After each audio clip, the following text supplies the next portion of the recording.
وہ شکی نہیں ہوتا.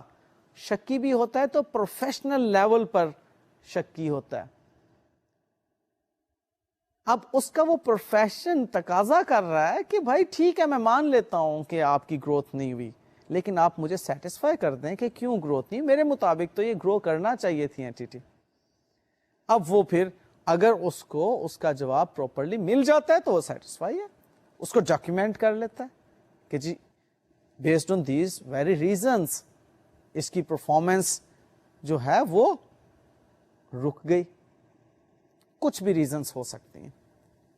بات کو فالو کر رہے ہیں نا؟ چلیں اب نیکسٹ دیکھتے ہیں.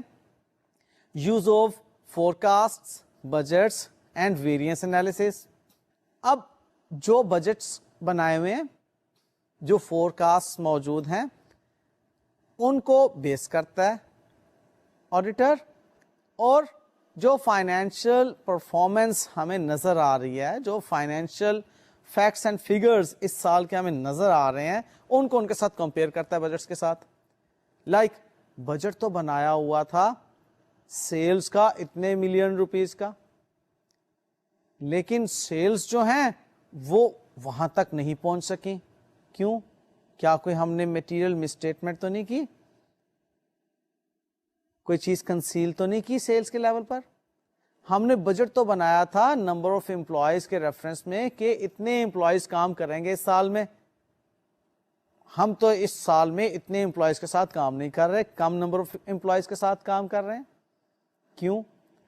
اب یہ کمپیرزن آڈیٹر کو انڈرسٹینڈنگ دیتا ہے چاند فیکٹس کی, اور ڈیفینیٹلی آڈیٹر ان پر بیس کر کے یہ جان لیتا ہے کہ کوئی مٹیریل مسٹیٹمنٹ تو نہیں ہے.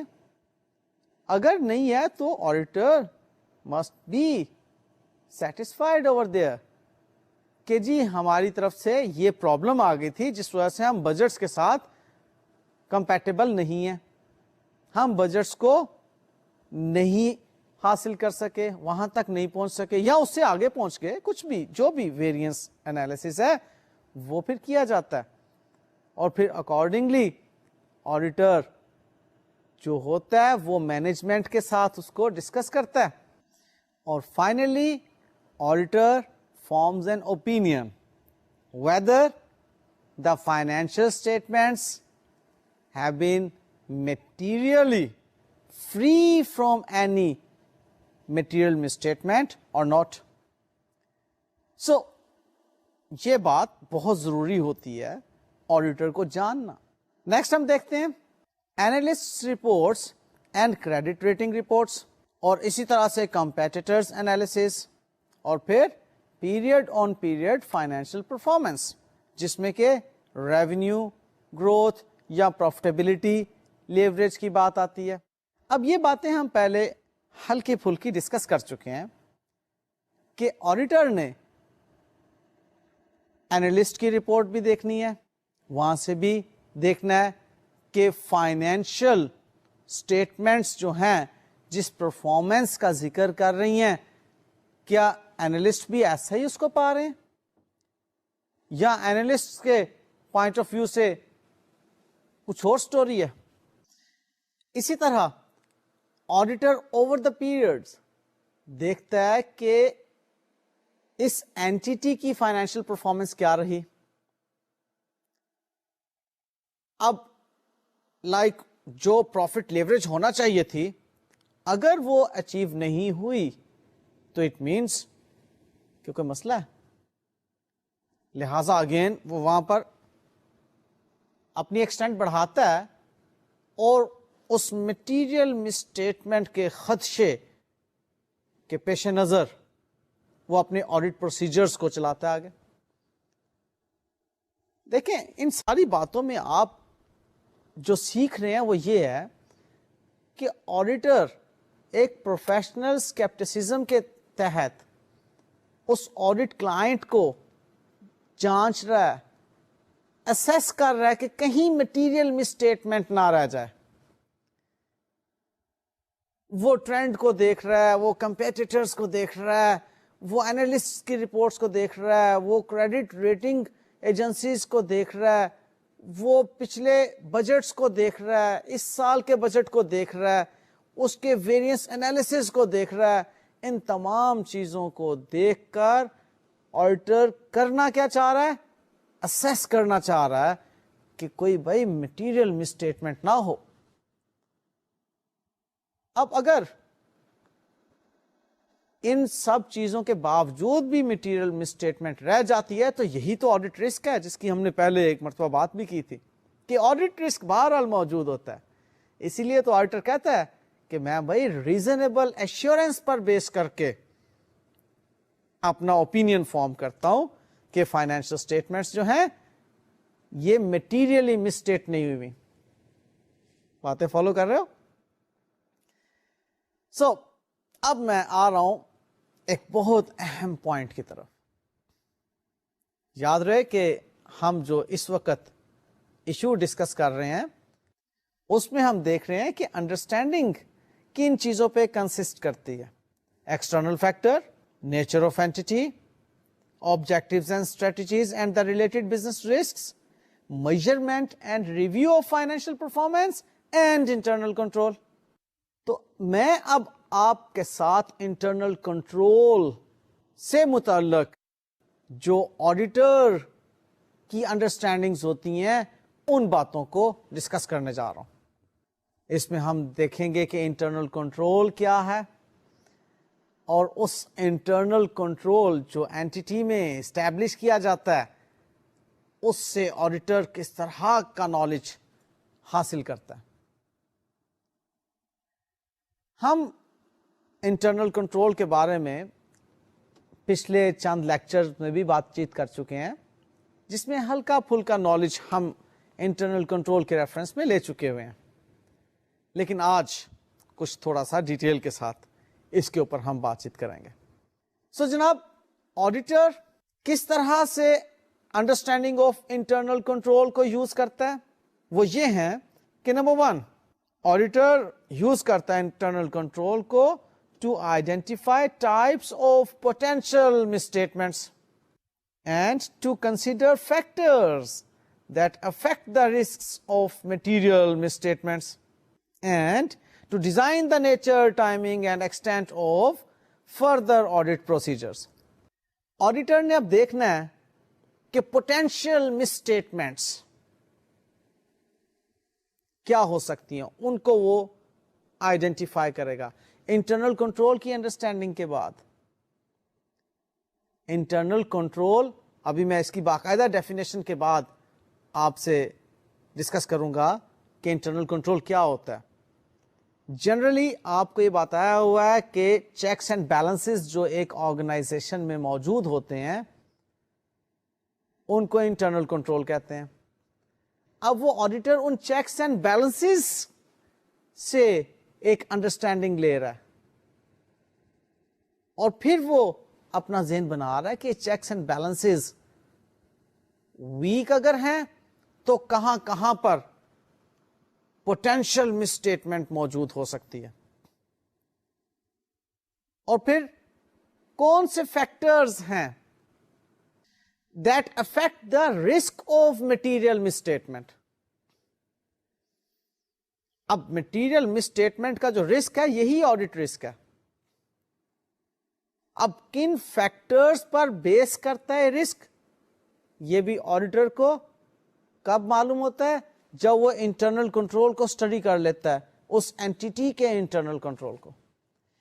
اب auditor nature, timing and extent of the audit procedures determine کرتا ہے. سو بہت اہم چیز ہے انٹرنل کنٹرول کے بارے میں جاننا آڈیٹر کے لیے, کیونکہ اس نے اب انٹرنل کنٹرول کو جاننے کے بعد نیچر, ٹائمنگ اینڈ ایکسٹینٹ کس طرح کے ہوں, کب ہوں اور کس حد تک ہوں آڈٹ پروسیجرز, یہ ڈٹرمن کرنا.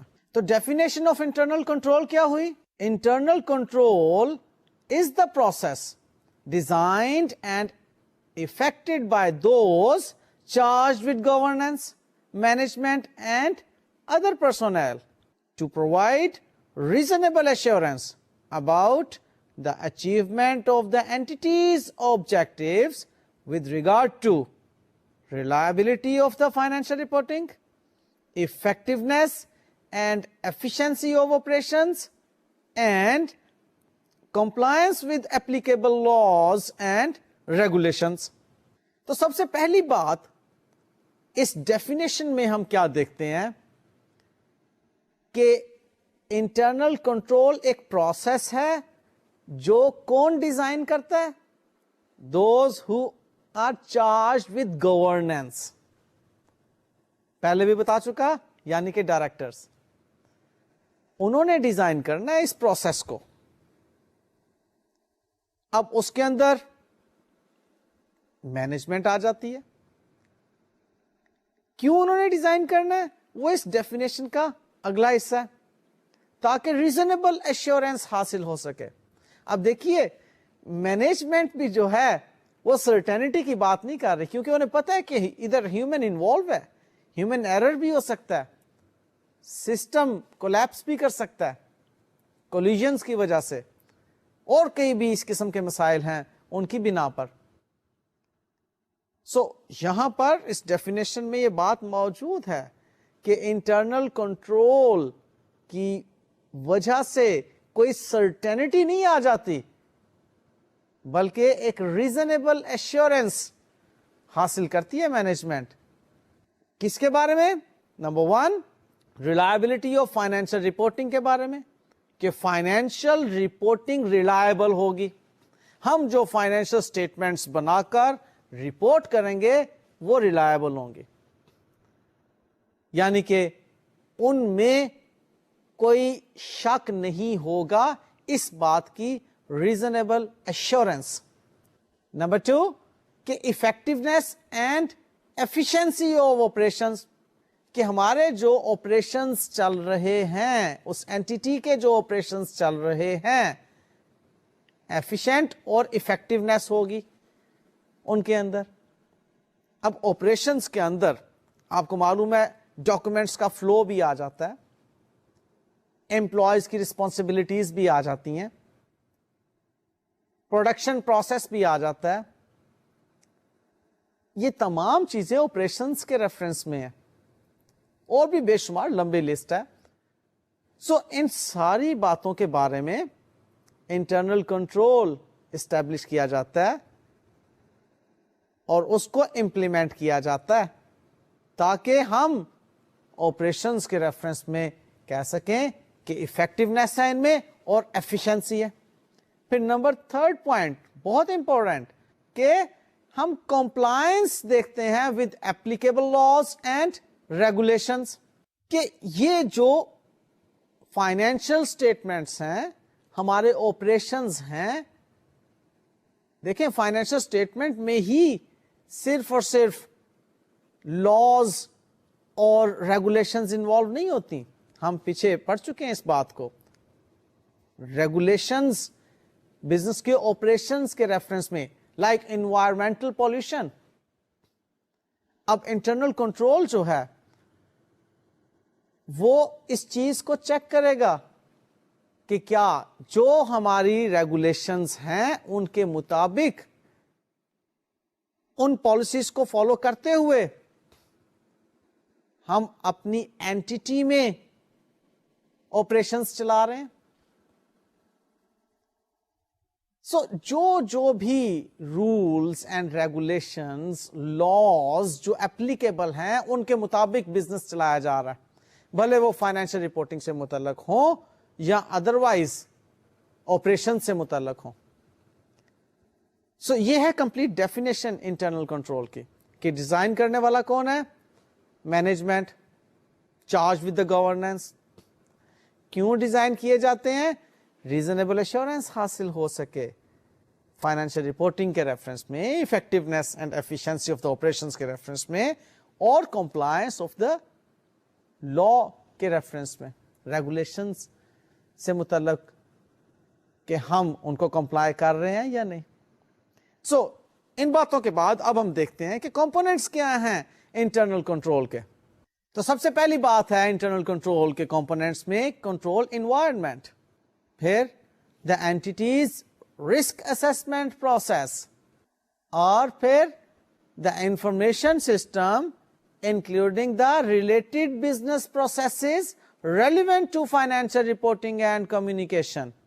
پھر control activities اور پھر monitoring of controls. اب ہم ان پانچوں components کو one by one ڈسکس کرتے ہیں.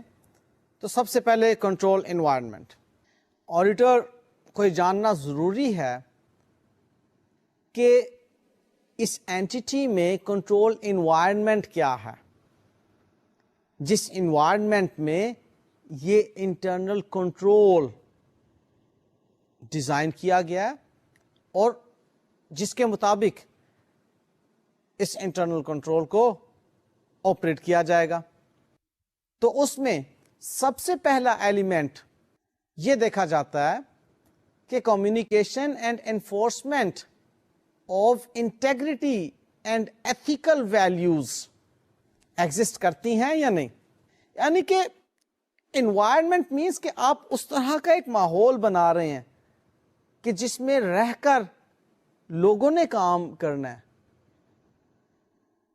اب اس انوائرمنٹ میں آپ نے جن لوگوں سے کام لینا ہے ان کو ایتھیکل ویلیوز کمیونیکیٹ کی ہوئی ہیں یا نہیں.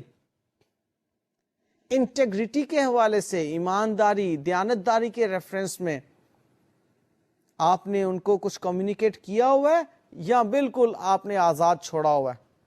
بہت اہم بات ہے, اس چیز کو انٹرنل کنٹرول کے ریفرنس میں خاصی اہمیت دی جاتی ہے, کیونکہ بہرحال کتنا بھی اچھا سسٹم کیوں نہ ہو, اس سسٹم کو چلانے والے لوگ ہی ہوا کرتے ہیں.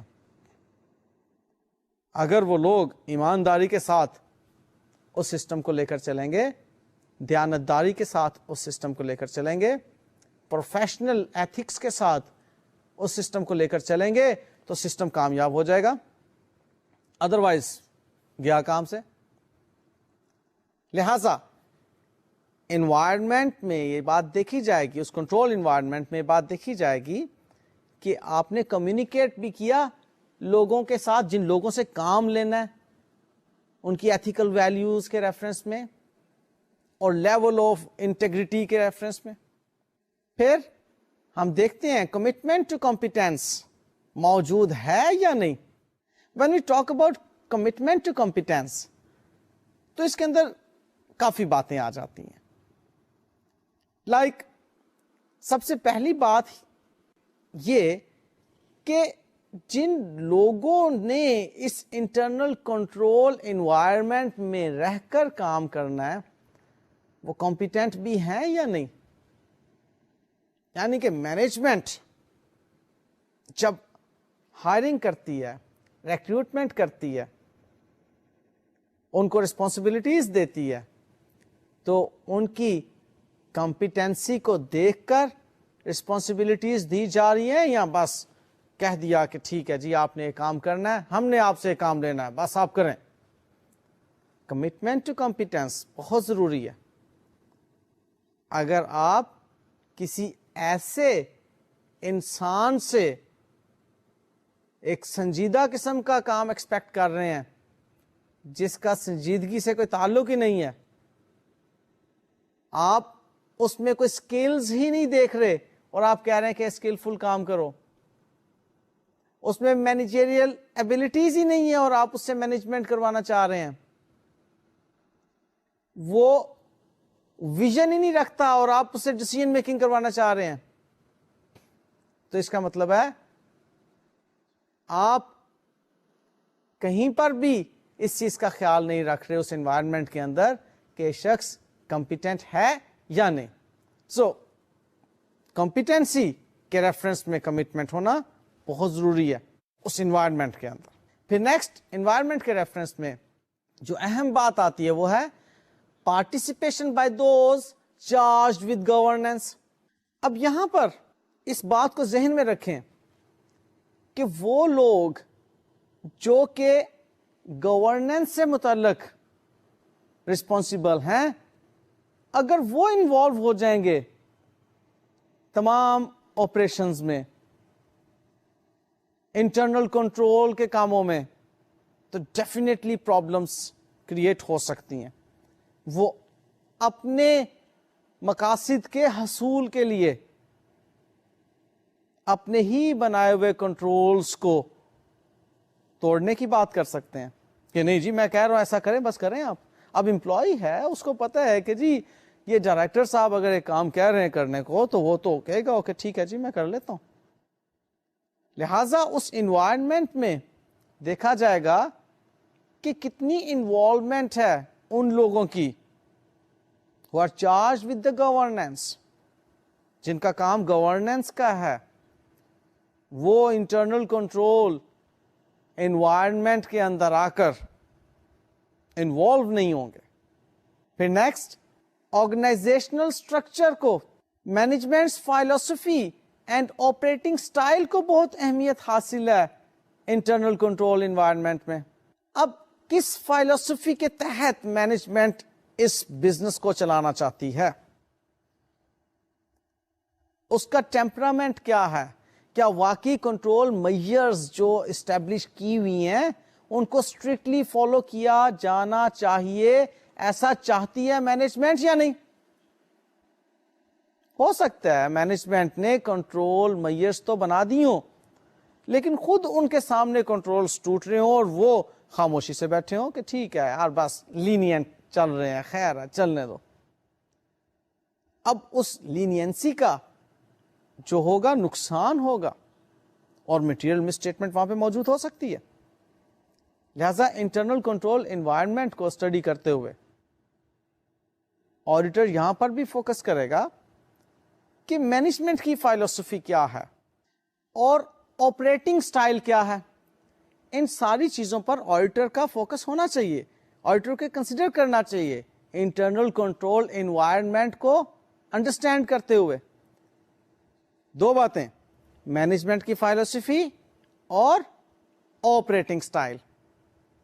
اب دیکھیں نا, آپریٹنگ سٹائل میں ہی آپ اگر مینجمنٹ کو اس طرح کا پا رہے ہیں کہ ڈیفیکٹو ورک ہو رہا ہے اور مینجمنٹ اس پہ خاموش ہے, کوئی کوالٹی کنٹرول کی طرف مینجمنٹ سیریس نہیں ہے, کسٹمرز سیٹسفیکشن کی طرف مینجمنٹ سیریس نہیں ہے, را مٹیریل جو ہے ڈینجر لیول پہ پہنچ گیا ہے لیکن مینجمنٹ سیریس نہیں ہے, سپلائرز جو ہیں ڈیلے کر رہے ہیں را مٹیریل کو سپلائی کرنے میں لیکن مینجمنٹ سیریس نہیں ہے, پیمنٹس ڈیلے ہو رہی ہیں سپلائرز کو کرنے میں لیکن مینجمنٹ سیریس نہیں ہے, کسٹمر سے کلیکشنز کی پرابلم ہے لیکن مینجمنٹ سیریس نہیں ہے, امپلائیز کو بونسز نہیں دیے جا رہے لیکن مینجمنٹ سیریس نہیں ہے. اب یہ تمام وہ چیزیں ہیں یا تو مینجمنٹ کی فلسفی یا آپریٹنگ سٹائل پرابلم میں ہے. تو آڈیٹر کو یہاں پر کنسیڈر کرنا ہوگا انٹرنل کنٹرول انوائرمنٹ کے ریفرنس میں کہ کس انٹرنل کنٹرول انوائرمنٹ میں اس انٹرنل کنٹرول کو چلایا جا رہا ہے. انوائرمنٹ بہت زیادہ اہمیت کا حامل ہے. نیکسٹ ہم دیکھتے ہیں آرگنائزیشنل اسٹرکچر کو. اب یہ بھی ایک اہم ایشو ہے کنٹرول انوائرمنٹ کے ریفرنس میں. When we talk about organisational structure تو آرگنائزیشنل اسٹرکچر کا مطلب ہے کہ آرگنائزیشن میں موجود مینیجرز جو ریسپانسبل ہیں اس آرگنائزیشن کو رن کرنے کے لیے, آپریشنز میں جو انوالو ہیں, وہ لوگ کس کس لیول کی رسپانسبلٹیز اٹھائے ہوئے ہیں. Operational manager, production manager, sales manager, finance manager, accounts manager. اب یہ تمام لوگ کس کو رپورٹ کر رہے ہیں, یہ کس سے انفارمیشن لے رہے ہیں. اب وہ رپورٹنگ سسٹم اور انفارمیشن سیکنگ سسٹم وہ سارا کا سارا آرگنائزیشنل اسٹرکچر کے اندر بتا دیا جاتا ہے کہ کون شخص کس کیپیسٹی میں کن فنکشنز کو پرفارم کرے گا اور کس کو رپورٹ کرے گا. یہ چیز آڈیٹر جانتا ہے کہ اگر ٹھیک طریقے سے اس اسٹرکچر کو ڈیولپ نہیں کیا گیا تو میٹیریل مس اسٹیٹمنٹس ہو سکتی ہیں، رپورٹنگ غلط ہو سکتی ہے، انفارمیشن میں پرابلم آ سکتی ہے. لہذا کنٹرول انوائرمنٹ کے اندر آرگینوگرام کا، آرگنائزیشنل اسٹرکچر کا ایک بہت اہم رول ہے. نیکسٹ، کنٹرول انوائرمنٹ میں جو امپورٹنٹ چیز ہے وہ ہے human resource policies and practices. اب ہیومن ریسورس، اس بارے میں پہلے بھی ہلکی سی میں بات کر چکا ہوں کہ وہ پرسنل جنہوں نے اپنی ڈیوٹیز پرفارم کرنی ہے، جنہوں نے اس اینٹیٹی کو لے کر چلنا ہے. لائک ہیومن ریسورس وہ ہیں جو اس اینٹیٹی کے بازو ہیں، اس اینٹیٹی کے ہاتھ ہیں، پاؤں ہیں، دماغ ہیں، آنکھیں ہیں. اینٹیٹی نے تو ہیومن ریسورس سے ہی آگے چلنا ہے نا. ان کے بارے میں کیا پالیسیز ہیں، کیا اسٹریٹجیز ہیں، کس لیول کی ہیومن ریسورس کو ہائر کیا جاتا ہے اور ان کو کس طرح سے اس اینٹیٹی میں ریٹین کیا جاتا ہے، ان کی rights and duties and obligations کس طرح سے ڈٹرمن کی جاتی ہیں اور ان سے کام کس طرح سے لیا جاتا ہے. یہ تمام چیزیں اس انوائرمنٹ سے متعلق ہیں.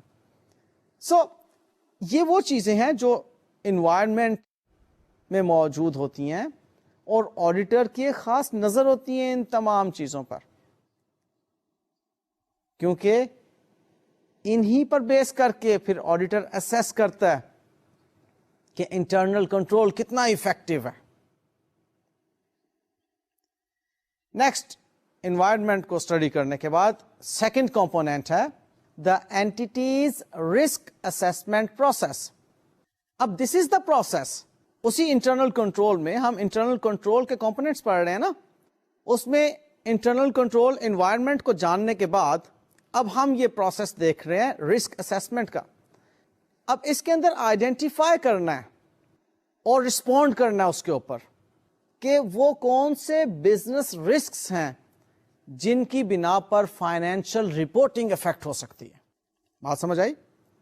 اب دیکھیے انٹرنل کنٹرول میں ہم نے ایک تو انوائرمنٹ کو اسٹیبلش کرنا ہے اور انوائرمنٹ کو اسٹیبلش کرنے کے ساتھ ساتھ اب ہم نے مزید کیا کرنا ہے، ہم نے اس رسک کو آئیڈینٹیفائی کرنا ہے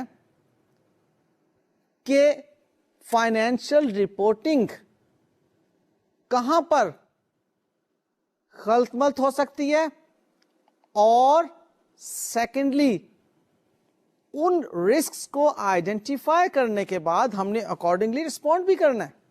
اب دیکھیے such process includes how management number 1 identifies risk. Which risk? یہ کہ فائنینشیل اسٹیٹمنٹس جو ہیں ٹرو اینڈ فیئر ویو پیش کر سکیں گی یا نہیں. اب مینجمنٹ نے اس پروسیس میں آئیڈینٹیفائی کرنا ہے اس رسک کو کہ financial statements true and fair view پیش کر سکیں گی یا نہیں. رسک ہے انٹرنل کنٹرول میں، اب اس کی اسیسمنٹ ہو رہی ہے، اس کو آئیڈینٹیفائی کیا جا رہا ہے. پھر مزید کیا؟ مینجمنٹ ایسٹیمیٹ کرے گی دیئر سگنیفیکینس. اب وہ جو رسک ہے کتنا سگنیفیکینٹ ہے اس اینٹیٹی کے اندر. اگر تو اس کی سگنیفیکینس بہت زیادہ ہے فوراً رسپونڈ کرے گی اور اس کو ختم کرنے کی کوشش کرے گی.